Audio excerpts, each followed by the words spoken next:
আসসালামু আলাইকুম সুপ্রিয় দর্শক, কেমন আছেন সবাই? আশা করছি ভালো আছেন। আমিও আলহামদুলিল্লাহ খুব ভালো আছি। আমি আজকে আপনাদের চাল কুমড়ার মোরব্বা তৈরি করে দেখাবো। আর এই মোরব্বাগুলো একদম দোকানের মতো সাদা ধবধবে এবং শক্ত হবে। আর এরকম পারফেক্ট মোরব্বা তৈরি করতে চাইলে সম্পূর্ণ ভিডিওটি দেখবেন, একটু স্কিপ করবেন না, তাহলে দেখবেন আপনারাও এরকম পারফেক্ট মোরব্বা ঘরেই বানিয়ে নিতে পারবেন। আর এরকম মোরব্বা যখন আপনি ঘরেই বানিয়ে নিতে পারবেন, তখন আর বাজার থেকে চড়া দাম দিয়ে মোরব্বা কিনে আনতে হবে না। তো চলুন, এখানে আর কথা না বাড়িয়ে এখন মূল রেসিপিতে চলে যাই।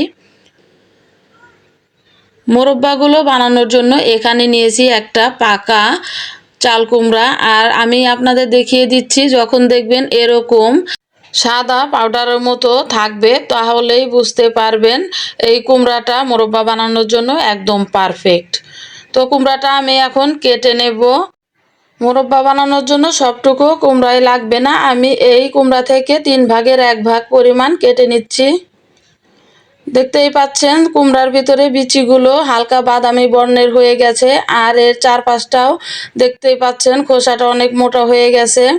আমি বটি দিয়ে এই খোসাটা ছাড়িয়ে নিয়েছি। খুব ভালোভাবে খেয়াল রাখবেন সবুজ অংশ যাতে করে এর গায়ে না থাকে, আর বিচির অংশটাও আমি ফেলে দিয়েছি। আপনারা চাইলে ছুরি দিয়েও এই কুমড়াগুলো কেটে নিতে পারেন, আর এভাবে একটু বড় করে কেটে নেবেন যাতে করে কেচে নেওয়ার সময় হাতে না লাগে। এখন আমি একটা কাঁটা চামচের সাহায্যে এই কুমড়ার টুকরাগুলো কেচে নেব। আপনাদের হাতের কাছে যদি খেজুরের কাঁটা থাকে, সেক্ষেত্রে আপনারা খেজুরের কাঁটা দিয়েও এগুলো কেচে নিতে পারবেন। তো কোথাও কোনো রকম শক্ত থাকা যাবে না, সব জায়গাতেই সমানভাবে এভাবে কেচে নিতে হবে। তো আমি কুমড়ার টুকরাটাকে খুব ভালোভাবে কেচে নিয়েছি, দেখতেই পাচ্ছেন কোথাও কোনো রকম শক্ত অংশ নেই। আর আমি একদম ভাঁজ করে দেখিয়ে দিচ্ছি, এই কুমড়াগুলো কিন্তু ভাঁজ হয়ে যাচ্ছে কিন্তু ভেঙে যাচ্ছে না। সবগুলো কুমড়ার টুকরা আমি একইভাবে কেচে নিয়েছি। এখন একটা সাইডে এগুলো রেখে দিচ্ছি। একটা মিক্সিং বলে নিয়ে নিচ্ছি 1 টেবিল চামচ চুন। এখানে আমি ঝিনুক চুনটা নিয়েছি। বাজারে 2 ধরনের চুন পাওয়া যায়, একটা হচ্ছে গিয়ে পাথর চুন আর একটা ঝিনুক চুন। এখানে অল্প পরিমাণে দিয়ে দিলাম পানি, আর পানিটা দিয়ে একটা কাঁটা চামচ দিয়ে আমি চুনটা পানির সাথে খুব ভালোভাবে মিশিয়ে নিচ্ছি যাতে করে কোনো রকম দলা বেঁধে না থাকে। এবার আমি দিয়ে দিচ্ছি পর্যাপ্ত পরিমাণে পানি। এই পানির ভিতরে আমি দিয়ে দিচ্ছি কেচে রাখা চাল কুমড়ার টুকরাগুলো। সবগুলো চাল কুমড়ার টুকরা এখানে দিয়ে দেওয়া হয়ে গেলে এভাবে একটু সবগুলো ডুবিয়ে ডুবিয়ে দেব। তারপর এগুলো আমি 7 থেকে 8 ঘন্টা এভাবে ভিজিয়ে রেখে দেব। ফিরে আসলাম 8 ঘন্টা পর। দেখতেই পাচ্ছেন চাল কুমড়ার টুকরাগুলো অনেকটাই শক্ত হয়ে গেছে। এভাবে আপনারা 7 থেকে 8 ঘন্টা পানিতে ভিজিয়ে রাখবেন। যেহেতু আমি চুনের পানিতে এগুলো ভিজিয়ে রেখেছিলাম, সেই জন্য খুব ভালোভাবে পানি দিয়ে এগুলো ধুয়ে নিতে হবে। এতে করে চুনের গন্ধটা মোরব্বার ভিতরে থাকবে না, আর মোরব্বাটা খেতেও ভালো লাগবে। তো আমি খুব ভালোভাবে এগুলো ধুয়ে নিয়েছি। এখন একটু চাপ দিয়ে অতিরিক্ত পানিটা ঝরিয়ে নিচ্ছি। এখন আমি এই কুমড়ার টুকরাগুলো ছোট করে কেটে নিচ্ছি। আপনারা চাইলে এর থেকে ছোট করেও কেটে নিতে পারেন, আবার বড় করেও কেটে নিতে পারেন, এতে করে কোনো সমস্যা হবে না। আশা করছি আমার এই রেসিপিটা আপনাদের ভালো লাগবে। যদি রেসিপিটা ভালো লাগে তাহলে প্লিজ লাইক, কমেন্ট এবং শেয়ার করবেন। আর আমার চ্যানেলে যদি নতুন হয়ে থাকেন তাহলে প্লিজ আমার চ্যানেলটিকে সাবস্ক্রাইব করে আমাকে সাপোর্ট করবেন। তো সবগুলো কুমড়া কেটে নিয়েছি। এখন আমি একটা হাঁড়িতে পর্যাপ্ত পরিমাণে পানি দিয়ে চুলায় বসিয়ে দিয়েছি, আর এখানে কেটে রাখা কুমড়াগুলো দিয়ে দিচ্ছি। কুমড়াগুলো দেওয়ার পর আমি 80% মতো ভাপিয়ে নেব। আপনারা যদি এই কুমড়াগুলো খুব বেশি সেদ্ধ করে ফেলেন তাহলে কিন্তু মোরব্বা শক্ত হবে না, নরম হয়ে যাবে, আর তখন মোরব্বাটা খেতেও ভালো লাগবে না। আমি 80% মতো এই কুমড়াগুলো ভাপিয়ে নিয়েছি, আপনাদের দেখিয়ে দিচ্ছি। দেখতেই পাচ্ছেন কুমড়াটা একদম নরমও হয়ে যায়নি, আবার শক্তও নেই।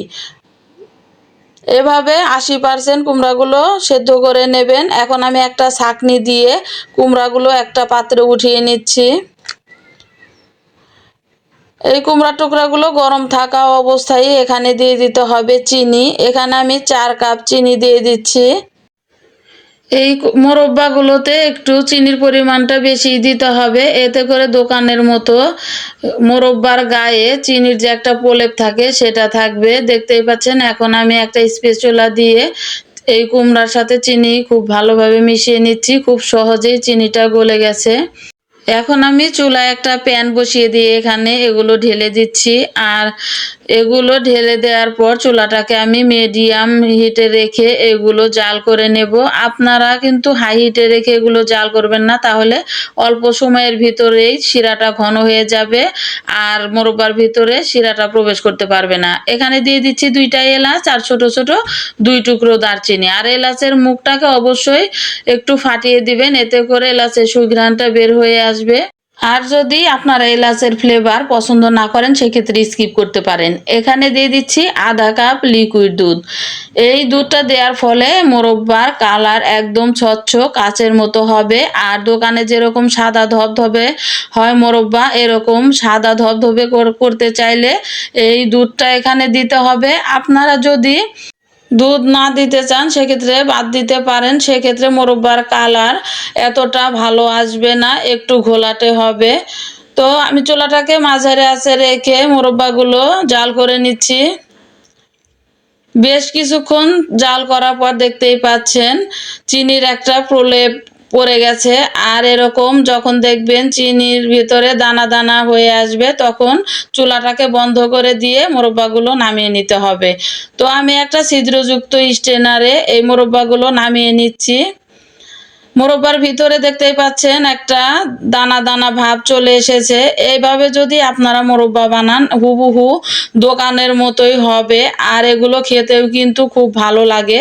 যে কোনো জর্দা বা কেক বানানোর জন্য এই মোরব্বার প্রয়োজন হয়। আপনারা অবশ্যই একবার হলেও বাসায় ট্রাই করবেন।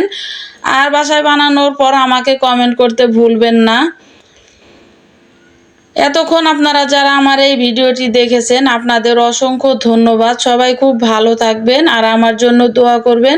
আজকের মতো এখানেই বিদায় নিচ্ছি। আল্লাহ হাফেজ।